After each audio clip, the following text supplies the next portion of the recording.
everyone. Happy Tuesday. I hope you are well. Today I have a very special guest with me, and that special guest is Dave Wallace. Dave is the founder of NMD Plus, which is a hyper-personalization startup. He's well known in our industry, and especially when it comes to digital finance. He also founded a company called Heath Wallace, which he sold off to WPP. So hi, Dave. I hope you are well. I'm very well. Thank you so much for having me today. It's my pleasure. So Dave, today we are going to be speaking about ESG, which stands for Environmental, Social, and Governance. And what I really would love to hear from you is your thoughts on the topic as a founder, and what challenges do you face as a founder when you would like to embark into the E, the S, the G journey? The E, the S, the G. Yes, indeed. So I think, it's a great time to be founding a business, to be honest with you, because principles like ESG are there, and there's people like you who we can get advice from in terms of it. But I think, for us, we founded the business in the COVID times, which has been a bit of a challenge in the first place, but it's really made us think about the kind of core principles about what we want our business to be. What's the purpose?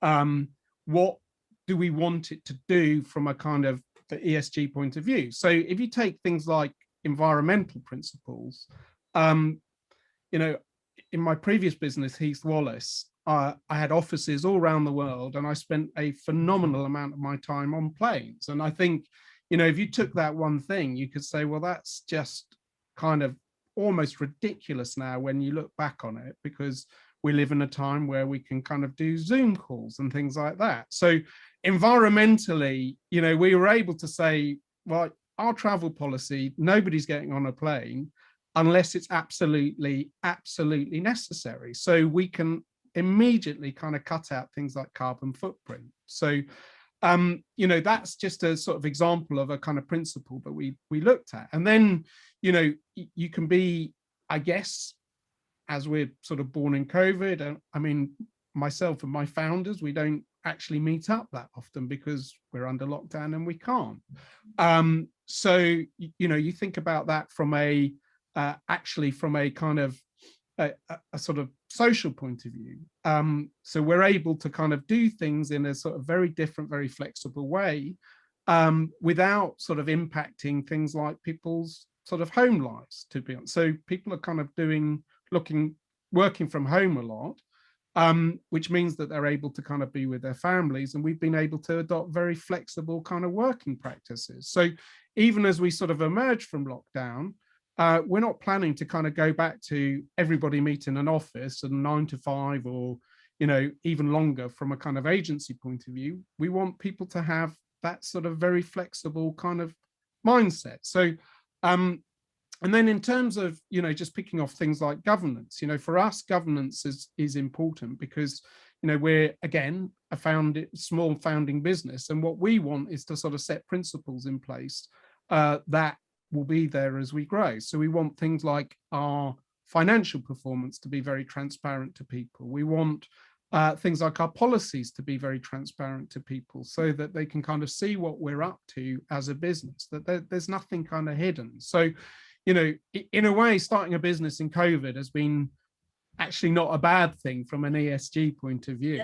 Yeah. I think, having been through a kind of founding another business and growing and selling it onto a corporate, you can see that the larger you are as a business, the more difficult some of these things are to actually get in. Because I think ESG is about kind of the culture of the business, not just sort of add-ons at the end of the day. So I don't know if that kind of makes sense, but certainly for us, it just means we can set ourselves off in the right direction.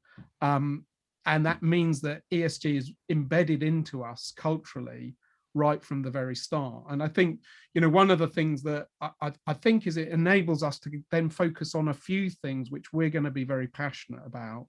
rather than sort of a wide gamut of things. So, you know, because I think the more you don't focus, the less you are able to kind of, or the more diluted things become. So I think, you know, for instance, you know, we really want to kind of get young people involved in working with us, and do that in a very equitable way, rather than just sort of getting free interns or whatever. We're looking for young people who can kind of help us out. We want to pay them great salaries. And, you know, why do we want to do that? Well, in this country, there's a lot of people coming out of universities who, you know, their job prospects aren't that good because of what's going on from an economic point of view. So we want to give them a good start.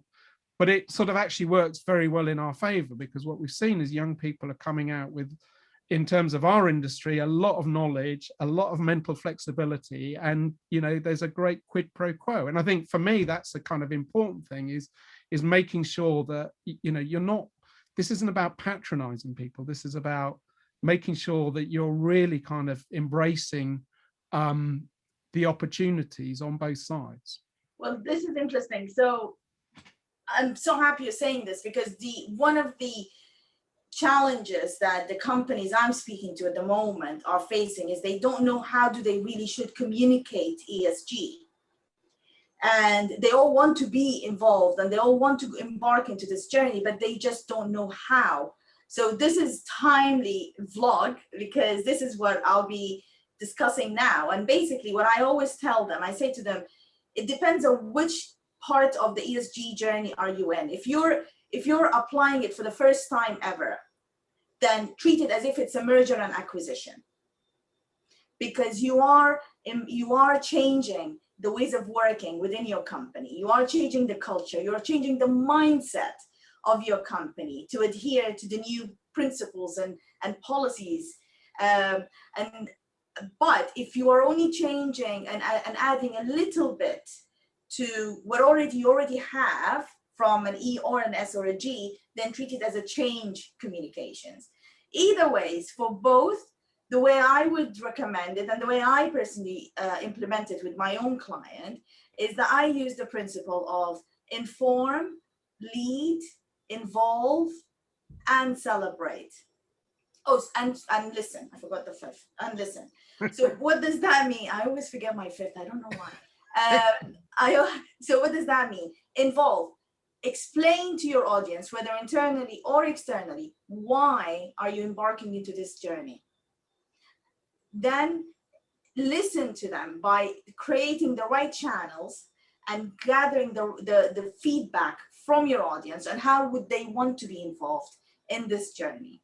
So create, I don't know, a Twitter account, create, have a town hall, etc. But have channels where you can gather the feedback. Then comes the involvement, and that's the most important part. The involvement really means that you get your people with you in the journey. You explain to them what role would they be playing within this ESG journey. And not only that, you also gather from them the ideas and ask them to implement it. So basically, they're living and breathing what what you're trying to achieve. Lastly is the celebrating. Sorry, the leading. Before last, the leading. Leading means what? It means that when you are leading this, no single person should be leading this process. It needs to come from the top to the bottom, okay? And the top leadership team should own it. They shouldn't just assign the accountability and the responsibility of the ESG to one person. They should live and breathe this journey. And once everyone sees how they're living and breathing, whether through their key messages, whether they're town halls, whether they're blogs or vlogs, then we need to focus on the middle section of the company. Because believe it or not, the power is within the middle section, i.e. the middle managers. They really are the gatekeepers for any mindset and any cultural change that you want to implement. Lastly, celebrate. You need to celebrate the ESG journey, shout about it, find your ambassadors, see who's living and breathing it, and then celebrate them. and utilize them to become your advocates and then spread the word. So that is us for today. I hope that you have found our session useful. And Dave, thank you so much for coming along. I really appreciate it. Thank you. And it's great to hear your 5 principles. So thank you so much. Yes, the ones I almost forgot, yes. I like the celebrate bit particularly. So, See, yeah. I like it too. I really do like it. To me, that's the fun part, because it gives us clarity and it gives us accountability. It provides us with accountability and the responsibilities that we need to celebrate. Fabulous. Excellent. Okay. Take care, everyone. Bye-bye. Bye.